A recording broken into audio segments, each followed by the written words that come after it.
مانگنے کا کام ہے تمہارا، مناؤ مال کے دو جہاں کو، قبولیت کا وعدہ ہے اس کا، المجیب ہے وہ۔ ہوائیں موسموں کا رخ بدل دیتی ہیں اور دعائیں مصیبتوں کا۔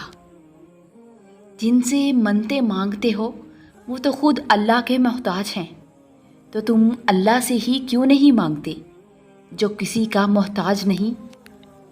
اور یقین کی کون سی حد پر فائز ہو تم، یہ جاننے کے لیے وہ تمہیں ضرور آزمائش سے گزارے گا، پر تم صبر کا دامن تھامے رکھنا، وہ تمہیں اپنے ہاتھوں سے ہر رستہ پار کروائے گا، اور عن قریب اللہ تعالیٰ تمہاری دعاؤں کو ہی تمہارے نصیب کا حصہ بنا دے گا۔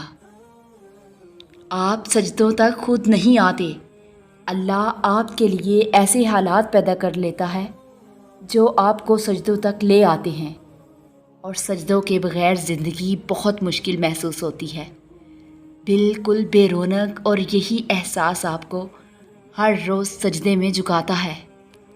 اور جو آزمائش اللہ کے قریب کرتے وہ امتحان سے بہت بڑھ کر ہوتی ہے، وہ تو اللہ کا انعام ہوتا ہے، اور انعام ہر ایک پر نہیں کیا جاتا، اس کے لیے تو خاص بندے چنے جاتے ہیں۔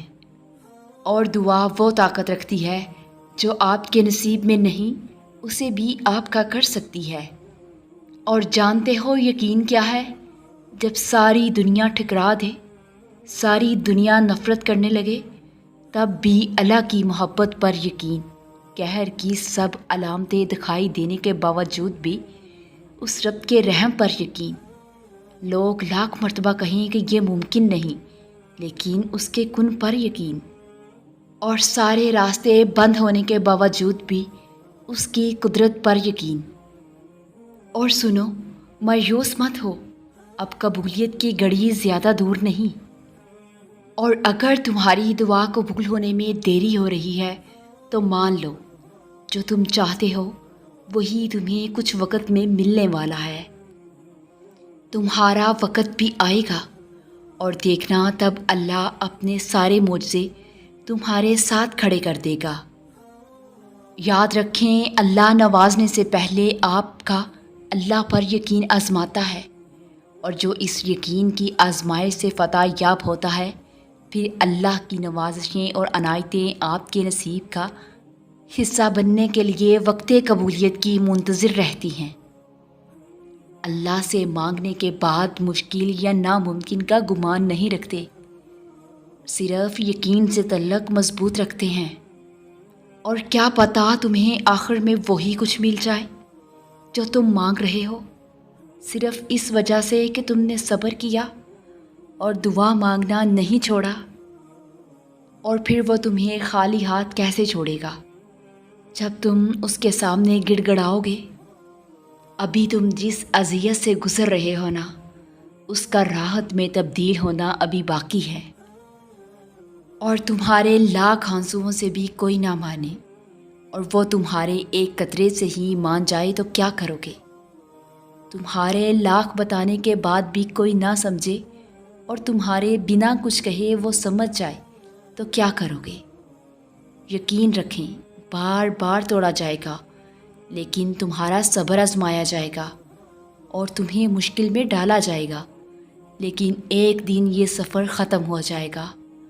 اللہ پاک کبھی تنہا نہیں چھوڑتا، بلکہ وہ صرف تمہارے یقین کی آزمائش کرتا ہے کہ تم کتنا برداشت کرتے ہو۔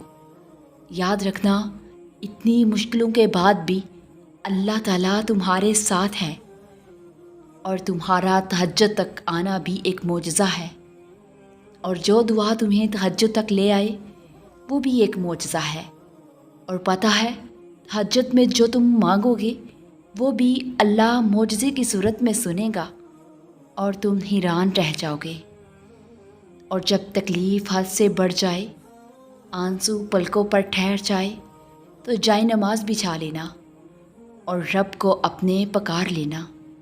تمہیں لگے گا کہ برسوں پرانا بوجھ دل سے اتر گیا ہو، اتنا سکون محسوس ہوگا جیسے ہر غم زندگی سے نکل گیا۔ اور پھر حد مسافت میں اللہ تعالیٰ تمہاری من چاہی چیز سے نواز کر تمہیں بتا دیتا ہے کہ تمہارا رب کہانیاں پل بھر میں بدلنے پر قادر ہے، اور تم جہاں اپنے ممکن کو ناممکن سمجھ کر ہاتھوں پہ ہاتھ دھرے ہمت ہار کر بیٹھ جاتے ہو، اللہ اسی نازک مرحلے میں تمہیں تمہارے ناممکن کو ممکن کر کے دکھاتا ہے، اور تب وہ تمہیں اپنے ایک معجزے سے ناممکن سے ممکن کو متعارف کروا دیتا ہے۔ اور سب سے پہلے دعا کے بعد صبر کے بعد یقین، پھر آپ کا سفر بہترین، اور تمہارا بار بار اسی چیز کو مانگنا دلیل ہے کہ وہ تمہیں ملنے والی ہے، اور یقیناً اللہ نے دعا قبول کرنے کے لیے ہی تمہارے دل کا حصہ بنائی ہے۔ اور اگر تمہیں لگتا ہے کہ اللہ نے تمہیں اکیلا چھوڑ دیا، وہ تمہاری بات نہیں سنتا، تمہیں جواب نہیں دیتا، اس کا مطلب یہ نہیں کہ تمہارا اللہ پر یقین کمزور ہے، اور اس کا یہ مطلب بھی ہرگز نہیں کہ اللہ تم سے ناراض ہے۔ اور جب اس کے لیے اپنی پسند سے دستبردار ہو کر اس کی رضا کو تسلیم کر لیا جاتا ہے نا، تو وہ اپنے کرم سے جولیاں بھر دیتا ہے۔ تم پریشان نہیں ہو، اللہ اگر ایک دروازہ بند کرتا ہے تو دوسرا اس سے پہلے کھول دیتا ہے، اور جو لوگ اللہ سے رو رو کر دعائیں مانگتے ہیں انہیں کبھی اپنے نصیب پر رونا نہیں پڑتا۔ اور جب دل تھک جائے تو جان لو کہ آسمان سے تمہاری مدد کے لیے قبولیت کا اب کوئی نہ کوئی دروازہ کھلنے لگا ہے۔ اپنی امید ہمیشہ اللہ سے رکھو، انسان کب بدل جائے کوئی بھروسہ نہیں، اور اپنی سب عرضیاں اللہ کو بتایا کرو، کیونکہ اس سے بڑھ کر پردہ رکھنے والا کوئی نہیں، اور اپنا ہر غم اللہ کے حوالے کر دو، کیونکہ کوئی سنے یا نہ سنے اللہ تو سنتا ہے اور جانتا بھی ہے۔ ہر کہانی مکمل کرنے والا میرا اللہ ہے، تم بس یقین رکھو، کیسے وہ کن کہہ دے تم نہیں جانتے۔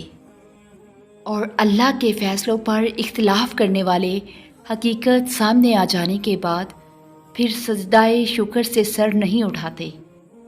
اللہ وسیلے بنا دے گا، ان لفظوں سے مجھے بہت ہمت ملی ہے، یعنی تمہارا گمان بھی وہاں تک نہیں جا سکتا جہاں سے اللہ وسیلے بنا دے گا، اور جن دعاؤں کو تم ادھورا سمجھ کر مانگنا چھوڑ دیتے ہو، کیا معلوم اب ان کے پورا ہونے کا وقت عنقریب ہی ہو، اور جلد ہی تمہاری ساری مشکل ختم ہو جائے گی، اور تمہاری دعائیں قبول کر لی جائیں گی، اور تمہارا ہر انشاءاللہ الحمدللہ میں تبدیل ہو جائے گا۔ اور دعائیں تو دل کا راز ہوتی ہیں، جس کا رازدار خود اللہ ہے، اور اپنے بندوں کے رازوں کی لاج رکھنا اسے خوب آتا ہے، اور وہ چاہتا ہے کہ تم اس کی چاہت کو اپنی چاہت بنا لو، پھر جو تمہاری چاہت ہے وہ سب بھی تمہیں ملے گا۔